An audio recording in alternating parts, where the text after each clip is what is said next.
Melee on Pyro is practically useless. There are basically zero situations where you would want to melee somebody in favor of using your flamethrower, which, get this, also needs to be used in close range.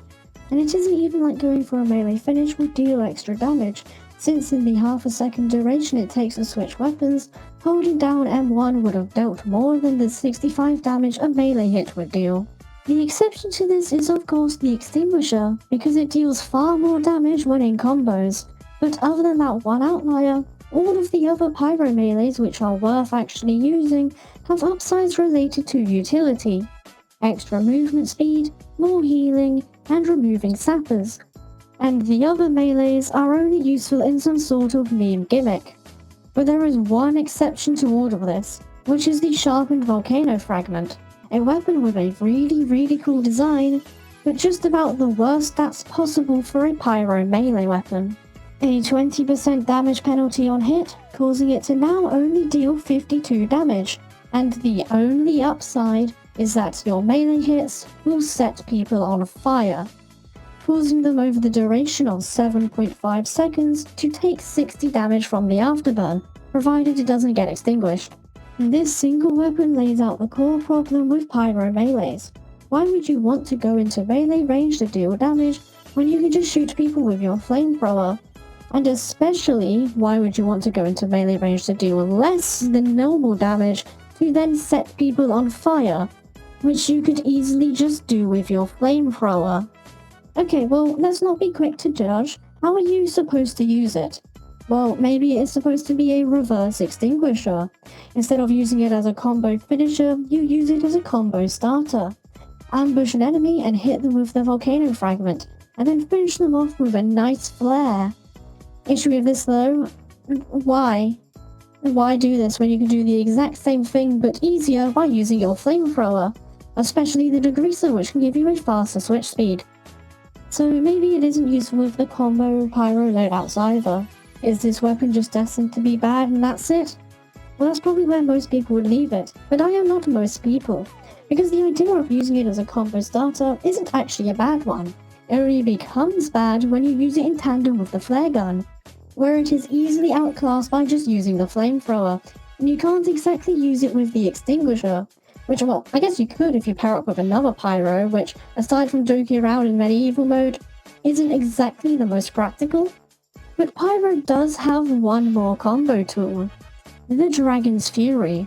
Similar to the flare gun, the Dragon's Fury will deal 3 times the damage to anybody who is on fire, as well as increasing the weapon's fire rate.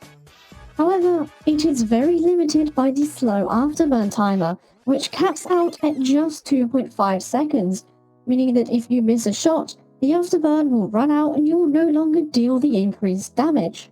But if you are to have the Volcano Fragment equipped, go up to an enemy, hit them with the melee weapon, and now apply 7.5 seconds duration of afterburn to them, meaning that if you happen to miss your next shot, you will still deal the increased damage.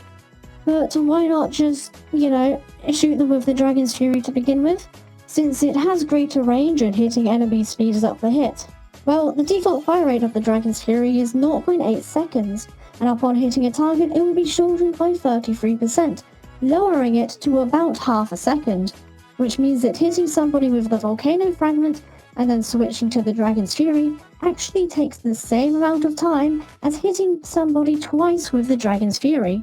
So great, you can give yourself a little bit of wiggle room with your Dragon Fury shots. If you miss a hit or two, the enemy will still be on fire and take the extra damage.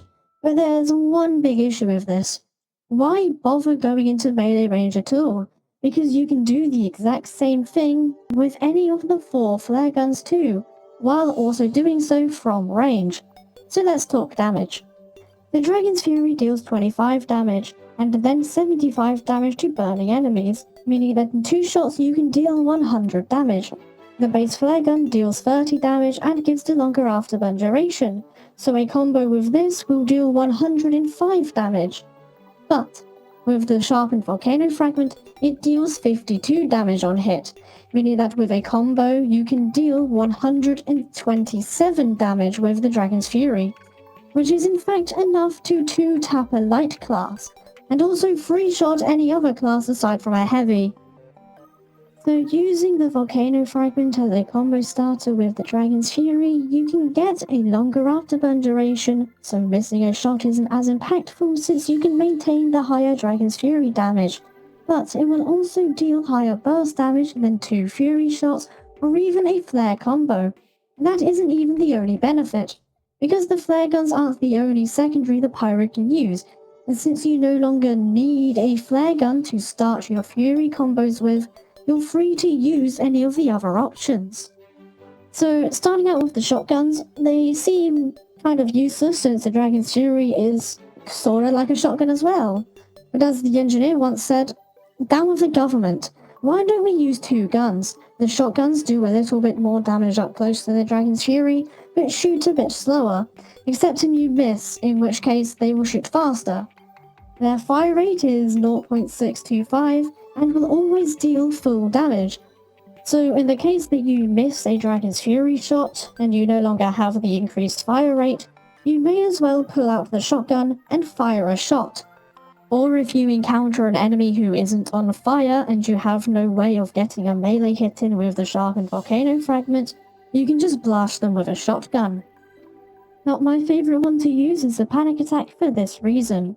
Pulling it out only takes 0.25 seconds, meaning that if I miss a Dragon's Fury shot, I can pull it out, shoot, and switch back to the Dragon's Fury all within 0.75 seconds, which is faster than the 0.8 seconds it takes to recharge the Dragon's Fury, meaning that if I miss a Dragon's Fury shot, I can literally get a free Panic Attack shot in the small duration the Dragon's Fury isn't available. And speaking of your gun being disabled, air blasting. If you do an air blast, regardless of if it was a successful reflect or not, your entire weapon will be on cooldown for 1.6 seconds.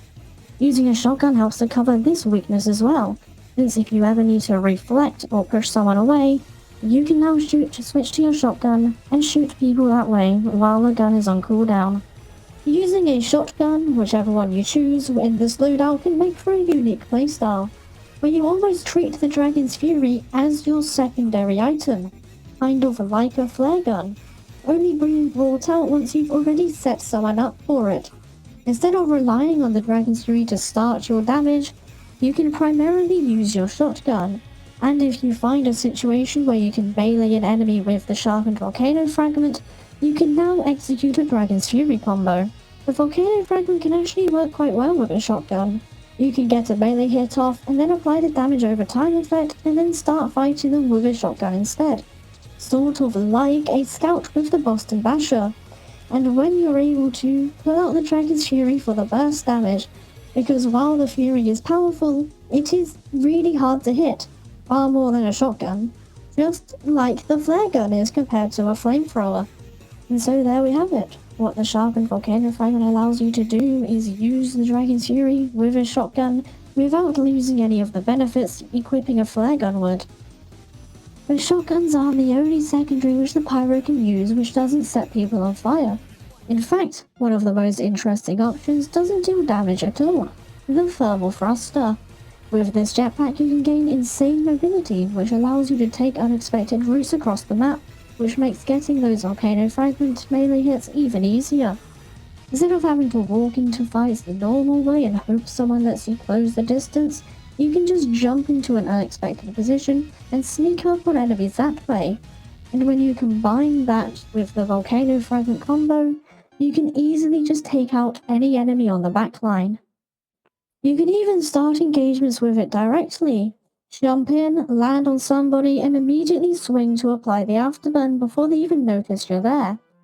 It also quietly covers one of the biggest issues of using the Volcano Fragment. That being that it isn't the power jack. You lose out on the free speed boost from that melee, but you make up for it with the insane burst movement that the jetpack gives you. So instead of the Volcano Fragment being this awkward, why would you ever want to use this weapon, it actually becomes part of a really fun movement-based ambush playstyle, where the jetpack gets you in, the melee weapon starts up a combo, and then you melt people with the Dragon's Fury. And to my knowledge, that is the best way which you can use the Sharpened Volcano Fragment. It combos basically perfectly with the Dragon's Fury, It allows you to have more secondary options since it lowers your dependency on a flare gun to set up combos for the Dragon's Fury. It also covers some other weaknesses of the Dragon's Fury, that being tracking spies. Since the afterburn is so short, a spy can be really hard to track down. But with the Volcano Fragment, one hit and, again, longer afterburn duration, it can also just be used as a Hail Mary before you die. It's not very fun to do, but if you are certain you will die, setting someone on fire for 7.5 seconds can secure you a few kills that you normally wouldn't get with any other melee weapon. Remember, the afterburn deals 60 damage over its full duration. So, sure, if you're going to die, run at someone with the melee, you might get a few cheesy kills. And with all that said, is this a weapon you should be running all the time? No. Would you be more effective with most other melee weapons / loadouts? Probably yeah. But is this really fun and a unique way to play the Pyro? Yes. And for that, I would recommend you give this melee a shot. Okay, bye.